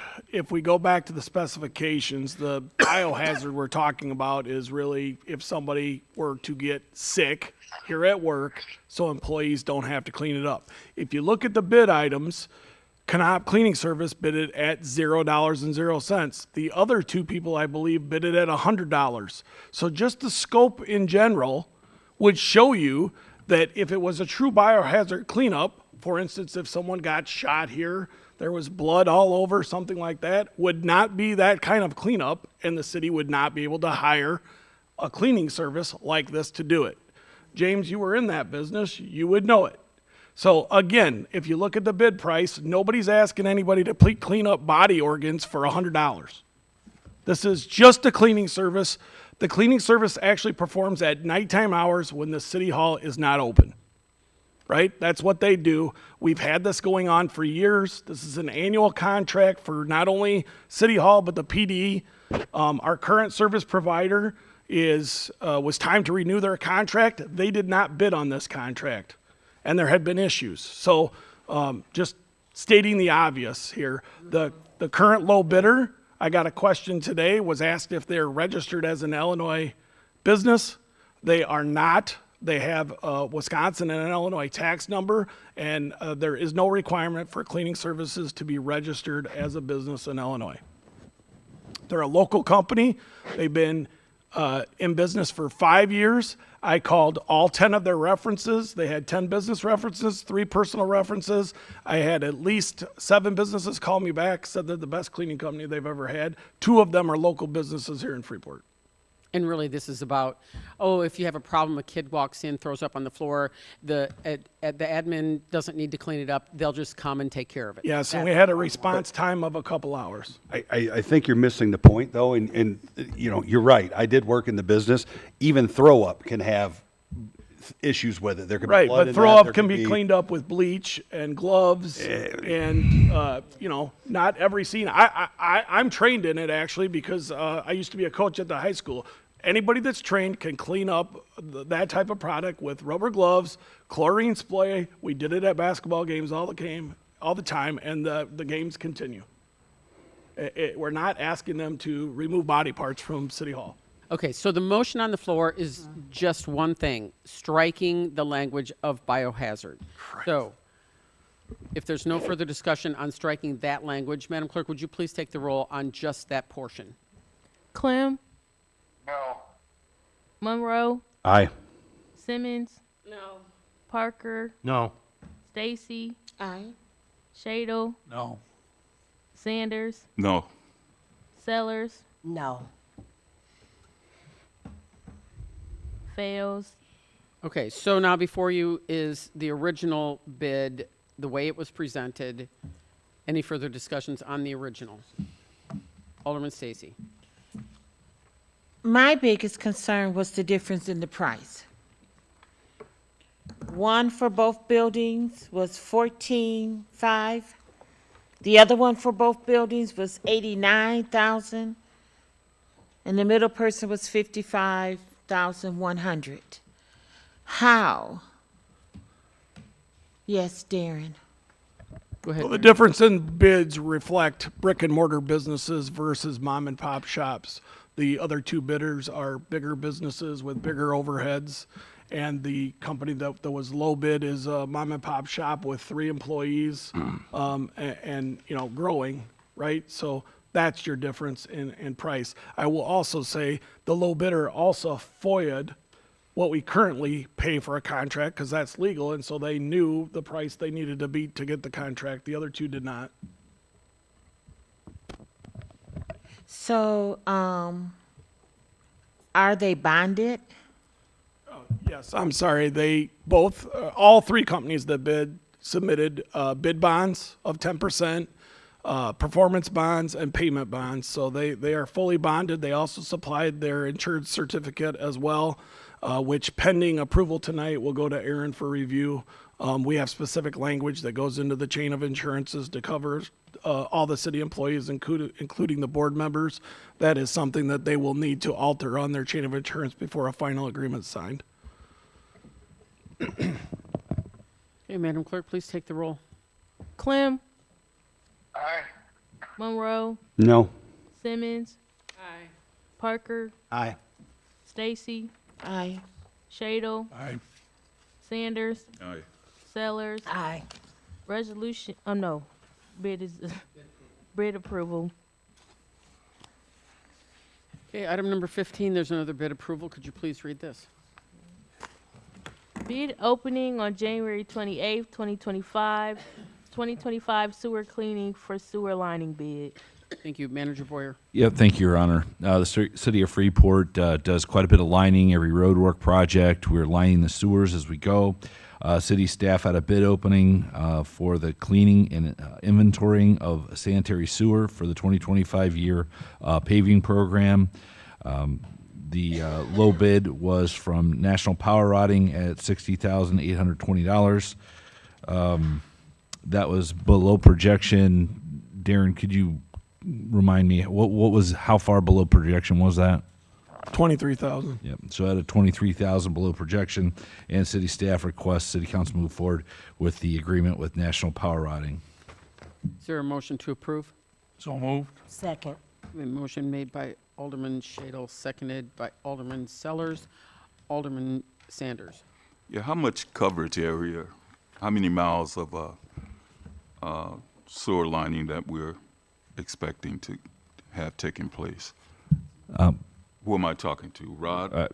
Or Darren or probably has. Sewer more. lining or cleaning? This bid is for cleaning. Oh, okay. So we typically put Or out- sewer lining. Okay, the bidding is for just cleaning. This is for cleaning and TVing and identifying point repairs and lines that can be lined. We annually budget about $400,000 to $500,000 a year for lining, which usually gets us about 20,000 feet, I believe. Okay, when we come, sorry. Go ahead. When we're coming into cleaning, we're talking about, far as cleaning is concerned, we're talking about covering the whole Freeport, the city of Freeport, when it comes to sewer cleaning. Am I correct? No, this contract is specifically only for the streets that we intend on working on in the next year to 2 years, so we can identify point repairs. This contract would be probably over $500,000 or more to clean the entire town. Okay, so I can't speak anymore. There any other discussion? Madam Clerk, please take the roll. Clem, Aye. Monroe, Aye. Simmons, Parker, Aye. Stacy, Aye. Shadle, Aye. Sanders, Aye. Sellers. Aye. Approval of bid passes. Okay, item number 16 is discussion regarding reappropriation of funds to address street lighting in high-crime areas in the Fifth Ward, identified by a list by Chief Schenberger, presented by Alderman Stacy and Monroe. Yes. Chief Schimberger and I kind of started this last year, and it kind of fell on the wayside. However, I've picked it back up, and it's my desire to run with it as far as the lighting here in Freeport. As Mr. Carroll spoke earlier, we did have 150-watt bulbs. ComEd came in with the LEDs, and we went down to 35 watts. And it's just not enough. When I made the request a couple weeks ago for State and Iroquois, an additional 55-watt bulb was added to that area. And it's still dark. And I am asking that funds be made available to go through this list that I received from Chief Schemberger, the concerned crime areas that's dark. And with all the talk the last 2 weeks on Oak Street, that has added an additional 10 concerned crime areas on Oak that Chief has added to this list that needs additional lighting. Chief Schemberger, can you? Yeah, I talked to Alderman Stacy Friday night, I believe it was. We talked about this. I was out there on Oak for a while. There's 10 lights I've suggested in between Broadway and Empire. So there's 10 lights there. And obviously, as Mr. Carroll talked about earlier, that area does get dark, especially on the sidewalks at nighttime. So I have spoken with Chief Schemberger. I've spoken with Mr. Gorrap, ComEd, and I've spoken with Darren, who kind of gave me an ideal of what we were looking at for the now 13 areas, concerned areas. And so it is I don't know, Darren, if you have anything you would like to say on this matter. This is, Ms. Stacy is correct. We did talk about this almost a year ago. Originally, there was some concern about dark streets, and I asked Chief Schenberger to put a list together of higher crime areas of Freeport that were consistent with the calls that we have. And at that time, we went to ComEd, and we, City Manager Boyer and I, asked ComEd to please consider coming out, looking at these areas, evaluating the lights, and then look to add different lights with more strength back in. And at that time, and that was Mr. Gallrap that came out, he came out and did light surveys at night on the streets. He came back and said, based on the lights that we currently have, they're emitting what they're supposed to. And if we want, as a community, to have greater light, then we have to pay for the fixture replacement, and then we have to coordinate with ComEd. Those ComEd lights, we can't just shut them on and off. They have continuous power, so they have to be shut down by ComEd to change the heads out, but we would have to pay for that. It's a pay item. We also asked about new poles and new lights mid-blocks. Those were costed out too, and I believe, it was a year ago, but I believe that was around $13,000 a pole with the light and electrical to add them mid-blocks or in between existing poles. So the thought by Chief and I was it would be cheaper to replace lights than to add new poles. And I believe originally, and again, that was a year ago before the areas had shifted, we were looking at about $25,000 worth of light replacements in the streets list that he had at that time. If it's the desire of the council to look at this further, then we should do that. But that's a direction we need to be given. Okay, so I actually spoke with Mr. Gallrap today as well. And just so you're aware, we've actually been talking with him for months about being on that right now we are not on the list as a distressed community. However, we are up, we should be back on that list to be considered again, so that kind of puts us in a different spot. But we are working with ComEd, have for months, and so it's just kind of a waiting game to see if we get on that list and what that impact could be for us. So I guess my question is kind of twofold to you, Alderman Stacy, is where are you suggesting that the funding comes from? Because it has to be removed somewhere in order to make that difference up. And then secondly would be, obviously the chief has places probably all over the city, not just in the 5th Ward. So why would we not consider a citywide versus 5th Ward only? Okay, I want to take the second question. As I said 2 weeks ago, we have to start somewhere.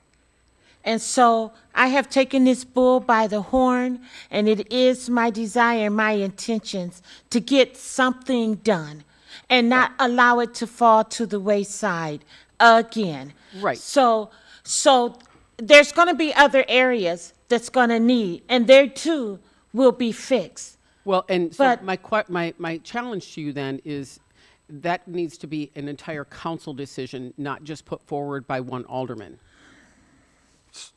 Go ahead. Thank you. Thank you. Alderman So- Monroe? So basically, we just saved $23,000 on the sewer lining bid, so that almost makes up the $25,000. My suggestion, and while I agree with Alderman Stacy that the 5th Ward has got some of the darker spots, is that the chief and Public Works and the city manager kind of come up with a list, try to reuse the $23,000 we just saved, and go for the hottest spots where we'd get the biggest bang for the buck. And I think we have to start somewhere. I agree 100%. I live in a street we've got 3 lights on our street. It's barely lit. And I can see, in some areas of the city that could really present a safety issue for officers. It presents a safety issue for citizens. You look at pizza delivery drivers, they've been robbed in the past just because things aren't lit. And, this is a much, much bigger issue than just trying to figure things out. We've spent significantly more money on things that are less of a need and more of a want than this is. This is a need that needs to be addressed. Which is exactly what I meant by it's really a citywide issue. And that's where we're hopeful that this will become, we will be back on the list of being a distressed community and see where that raises it to be. Alderman Sellers. First of all, I want to say that this lighting problem has been going on probably when George Gorrap was mayor. So I know that Alderman Ronnie Bush had led trying to get lights in the 3rd Ward back when he was alderman at that time, because there was a lot of crime. Then when Patrick Sellers presented his crime bill, that was one of his big issues, was the lighting in the certain areas. And we did have a meeting with George Gorrap down at Township.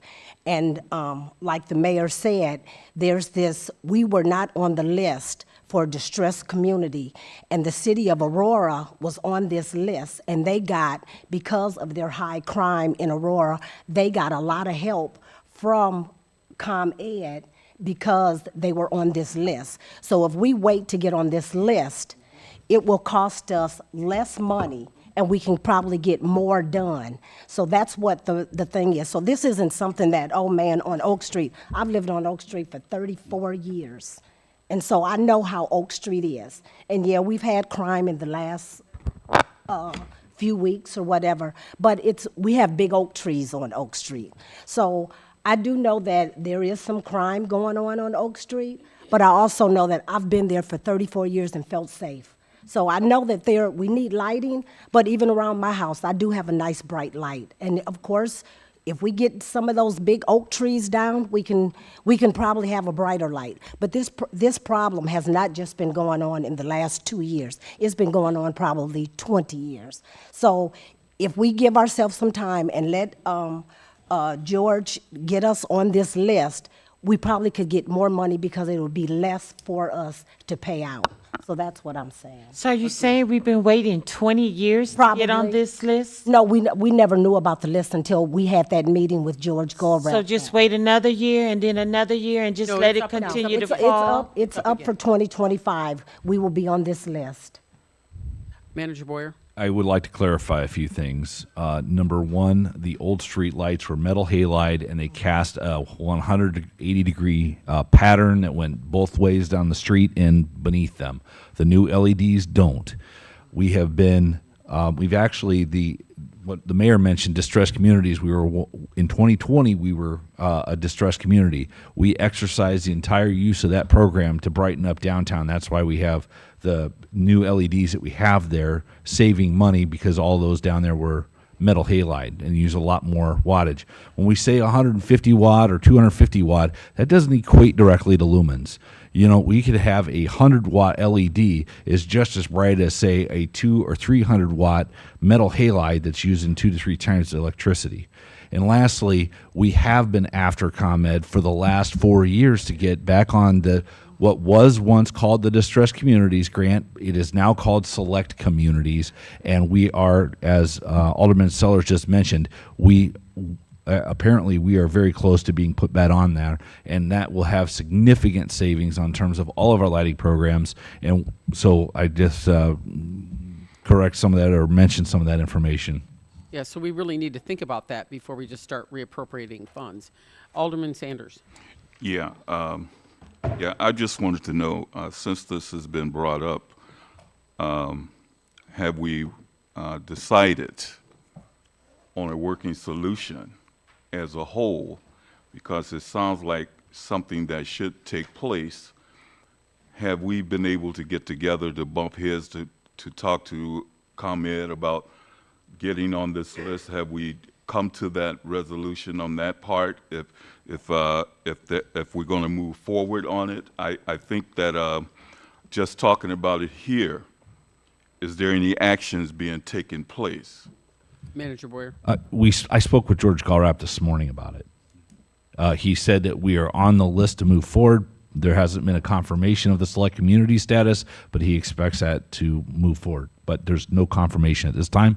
But that's going to have a huge cost impact to any upgrades we do anywhere in the city. So.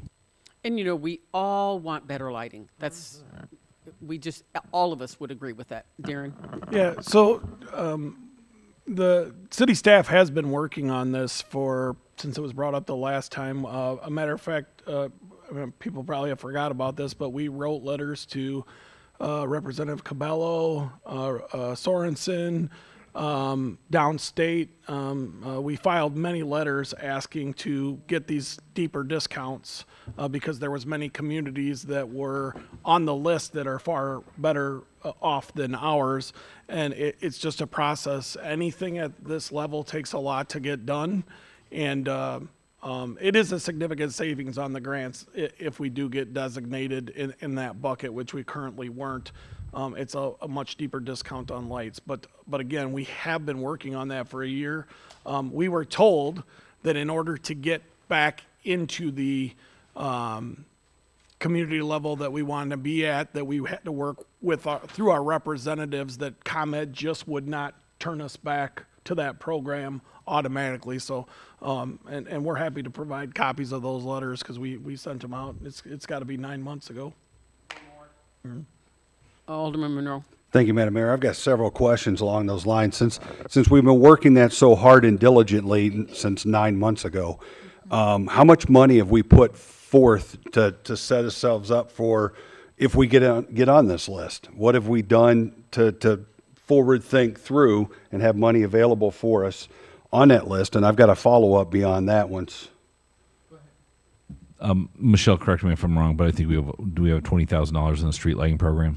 Yeah, that's what I just Yeah. looked up. So yeah, so that $20,000 will go significantly farther if we're on the select communities status.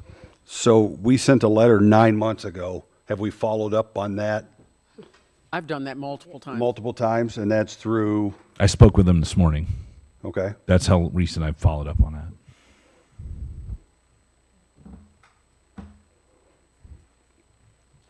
Okay. I just want to say that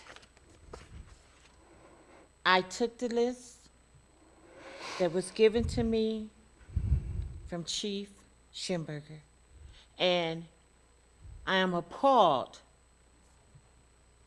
of the way you, Jody Miller, has come at me and not respected. I didn't make this list. I did not make up this list. No.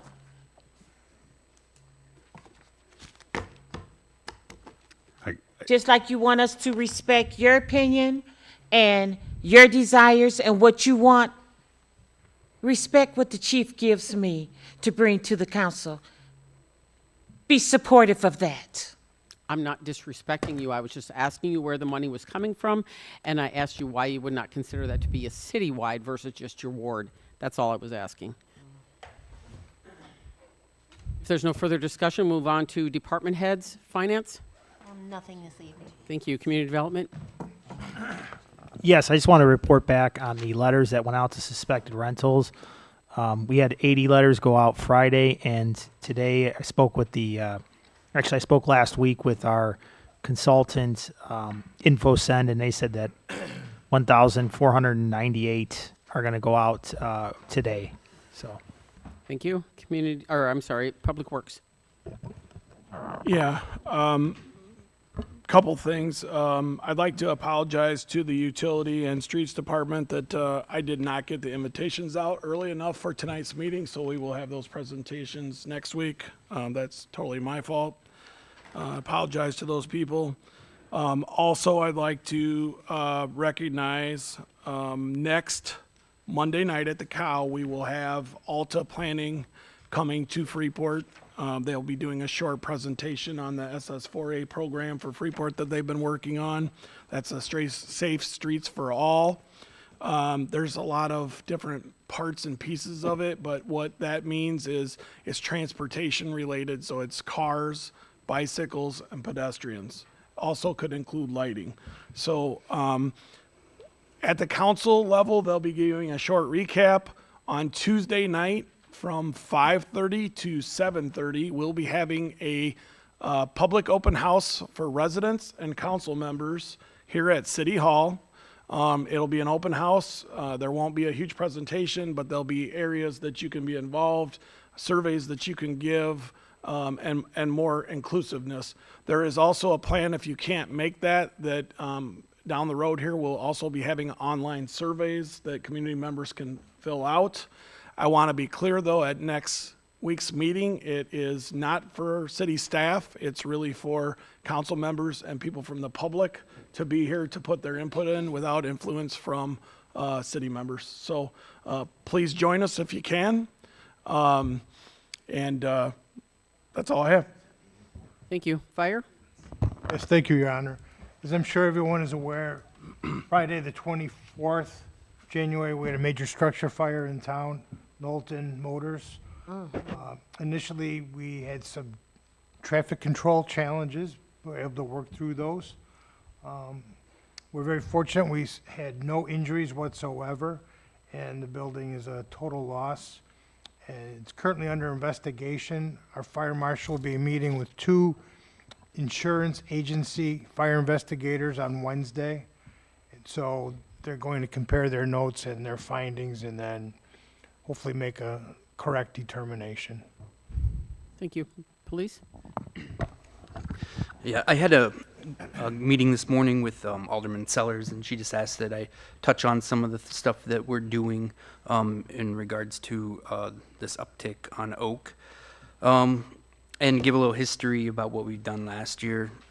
For the past 3 months, going from October 19th to January 15th, during that time frame, we had 1 incident of shots fired, and that was in December on Kunkel.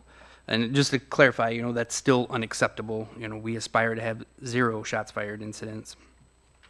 Right now, there's efforts being made by the police department to counter gun violence. At the last council meeting, the end-of-year report was presented. In 2024, the police department took 82 firearms, seized 82 firearms during investigations, and also made 51 arrests for unlawful use of weapons.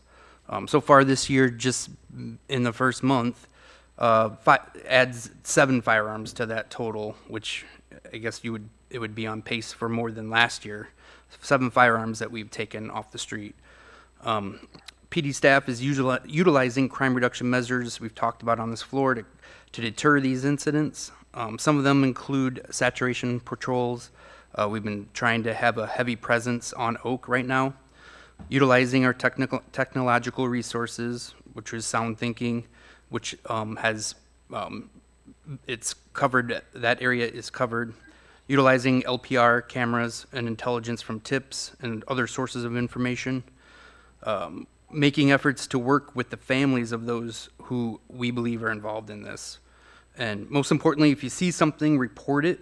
We can't solve this issue alone. It's going to take all of us. And as always, attend neighborhood watch meetings. It's a good source of information. And Sergeant Leverton, who spearheads that, puts information out there that not just shots fired, but other issues that we're dealing with at this time. Thank you. Library? I just wanted to let you know that our One Book, One Freeport is going well. I put books on your tables. And then we also are doing our series in lectures in American history, which we do every winter. And our next one is on Thursday, February 6th at 6:30. And it's about Jane Addams. So it's relevant to our community. So if anybody wants to go. Thank you. IT? Nothing tonight.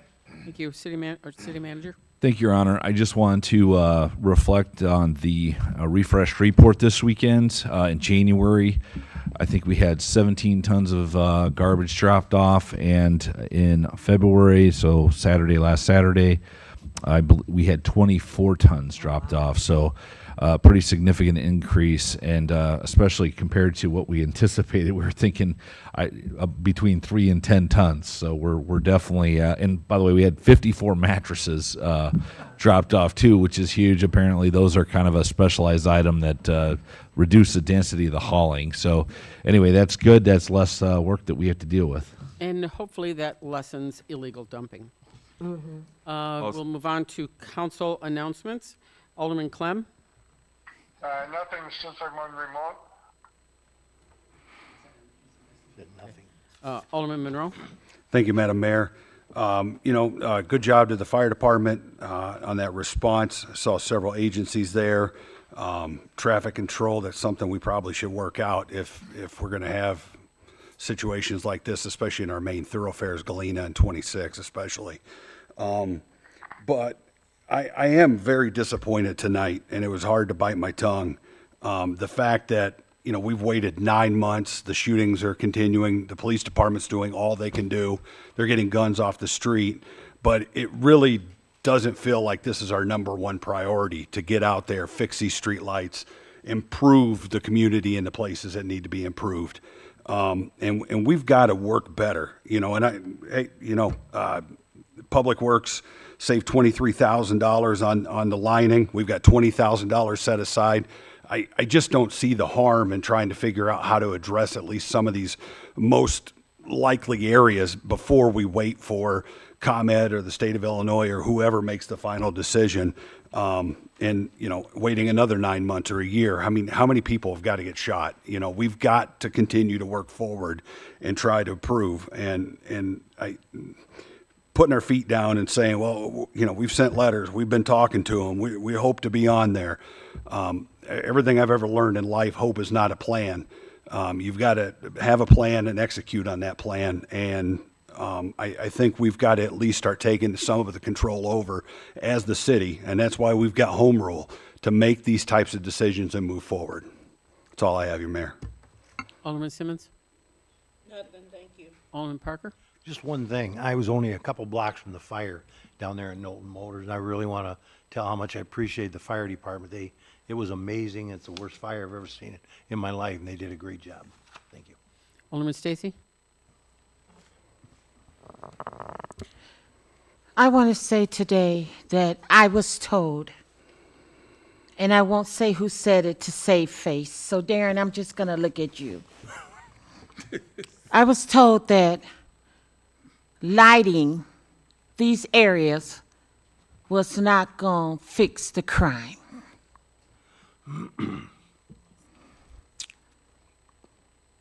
Again, I say, we have to start somewhere.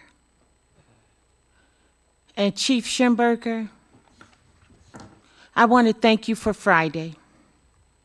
I won't even go into details about it because it wasn't their neighborhood, so what do they care? But thank you for the fast reply when I called you Friday for that situation. Alderman Shadle? Alderman Sanders? Yeah, I have 2 parts here, but let me address the a notification that could be implemented when we're talking about crime prevention. Notification on how do we come up with solutions to deliver to the citizens of Freeport so they can be on alert. What is our mechanism for addressing these kinds of issues that can address them when things are added into the mailbox from the publishers of advertisements and things of that nature that sends out McDonald's flyers, Burger King flyers, any flyers that hits your mailbox. These are notifications that that they send out, and and this to bring the awareness that McDonald's, Burger King, all of them got a sale going on, and things like that. They're being notified, okay, and they have a solution to reach the people, and reaching the people is what we're trying to do to alert them about the high crimes or crimes that are being in their area. So my thing is, are we trying to develop a solution for this? I know we're talking about it, but what would be something that we can immediately get the people involved in far as awareness is concerned, where they can talk about it even in our what do they call it, neighborhood watches and things like that. Now, these items come directly to your mailbox, whether you like it or not. You know, I mean, if that can come to our mailbox at a moment's notice or weekly notice or whatever the case may be, that is another solution that we can utilize in order for people to be aware that these things are going on in your neighborhood and what to do about it. How do we have them to make these reports when you say see something, say something, and that kind of thing? Well, sometimes we have to reiterate those kinds of public notice or notices to our citizens of Freeport to let them know we still got to be vigilant and keeping up the task, keeping up the work for the city of Freeport. So that is one of the things that I think we need to try to talk about here in our own council or wherever our media department is or whatever the case is. How do we get an ad into the Burger King flyers and McDonald's and everybody else's to be added to the mailbox, because people are reading these things. They're looking at it. For those that don't have internet and media coverage, social coverage or whatever, you know, we're not trying to shove anything down their throat, but the fact of the matter is it helps us, because that's what Chief Schimberger was saying. They can't do everything, but at least we can put a notification together and send it out or whatever the case is on these types of things. And not only that, in addition to my second part, I wanted to address this to Manager Boyer, and putting emphasis on how people are to make disposals, private disposals, forestry or whatever that is needed throughout the city. You know, we need to keep people abreast to all of these things so they would know that, I remember we can drop whatever it is off at this location, what it is that we can and cannot do, because that's what I received over the weekend, what it is that we can and cannot do. And that right there educated me on where I should go with my disposals and things like that. So that's the kind of thing I wanted to address. And what can we do about it? If we can get flyers out, stick them in the. I don't say stick them in the mailbox, but if McDonald's them can get a flyer collectively together, then I think the city should be able to do the same. Darren? Yeah, I just responded to that. The best way to get information is through the city's website. Brian is really good about putting information out. And as his report, I believe last week, we put out a lot of social media posts on leaves, branches, garbage pickup, garbage drop-off. That is our one-stop shop for information for the residents of Freeport, and has been very effective. So if you're not on it, sign up for it. Alderman Sellers? Yes, I'm going to say something. First of all, I just want everybody to know that Freeport is my home. This is where I live. I love it. Staying here, me and my husband have invested in our home on Oak Street. So we're here. So this lighting problem and the crime areas, they are a concern to me, and I have been on this battlefield for having a safe community, like I said, for a long time. And no, just getting lights is not going to stop the crime, because it was crime back, like I said, when Alderman Ronnie Bush was at the time trying to get lights. There were people getting shot and dying back then. So right now, we all have to, it's a process. And it's not going to happen right away. And we have been working on this process.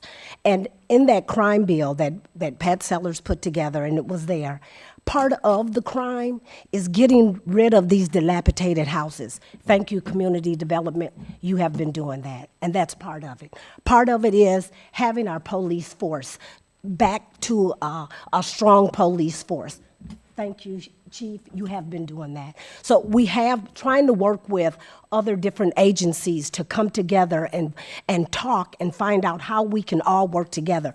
That was part of it. So we are working, trying to get it together. It's going to take time. And we have to come together and talk with compassion, but also with respect, like you said. We have to respect everybody. But we can't sit here and blame us now for the lights that have been there for, like I said, many of years. We've been trying to fight for it.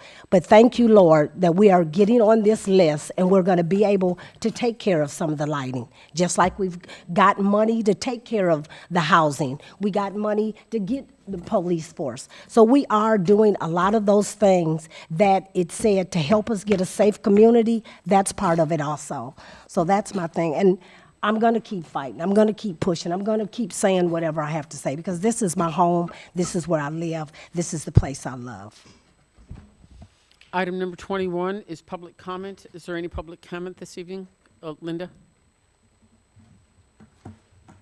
Yeah, I just had one regarding the biohazards, the contaminated body fluids. CDC has guidelines and procedures of how to take care of those things, and it would be very easy to write a policy and a procedure for whatever buildings they're cleaning. They could be available for everyone. There are also blood spill kits and things like that available that you can buy and have here for anyone that comes across those. They just read how to do it, and it's right there, shows them how to do it. Not that everyone's going to want to do that. Not everyone wants to clean up body fluids. But that would be a solution, and train those people, whoever they are, that's coming to clean, show them where everything is, and they should be able to take care of those issues. The other thing I was wondering, I'm not a electrician or anything by any means, but I was wondering on the streetlights, could you have something like a bar light like they do in the stadiums for ball games that would light up, use the same pole and use like a bar light that would, in certain places, to light up really dark places? Just a thought. Okay, thank you. Any other public comments? Tommy? Jody Miller got a medal for Special Olympics. What's your medal, Tommy? Third place for the basketball tournament. Nice job.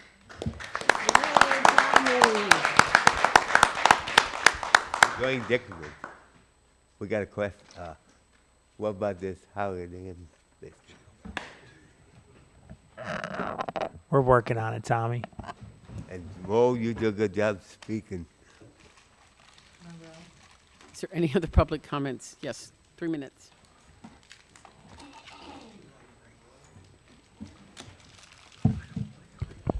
Good evening. Thank you, Madam Mayor, City Council, City Manager, City staff. Josh Atkinson here. I just want to take a moment and address the last part of the meeting here about the lighting. I want to start with, when you set your goal to become a distressed city, to be listed as a distressed city, guess what you're going to become? You're going to become a distressed city. We're not there yet. So what I heard tonight was, hold on, guys, just wait a little bit more. We're going to run it into the ground to that point where we become a distressed city. We found the money. We found the money tonight. Alderman Rowe, you pointed it out, $20,000. We've got another $20,000 in the budget for it. We've got another 23 that we saved. We can get to work on some of this stuff. We just have to want to do it. And the response to, I don't want to do it in Fifth Ward because we better be getting it on the west side of town, doesn't fly anymore. It doesn't. It doesn't work. People are getting shot. People are getting robbed. Old ladies are buying tasers, trying to figure out how to use them in their homes. It's not okay. It's not okay. Figure it out, please. Any other public comments this evening? I'll entertain a motion for adjournment. So move. Second. A motion made by Alderman Sellers, seconded by Alderman Shadle. Madam Clerk, would you please take the roll? Clem. Monroe. Simmons. Aye. Parker. Stacy. Aye. Shadle. Aye. Sanders. Aye. Sellers. Aye. Meeting is adjourned at 8:04. I wanna stay another half. You did good. I think we should debate. Safe streets for all. I think we should debate another half an hour. So we applied for, they call it planning grant, and so my bills were out there. Did you present that calendar? So we would. Yeah.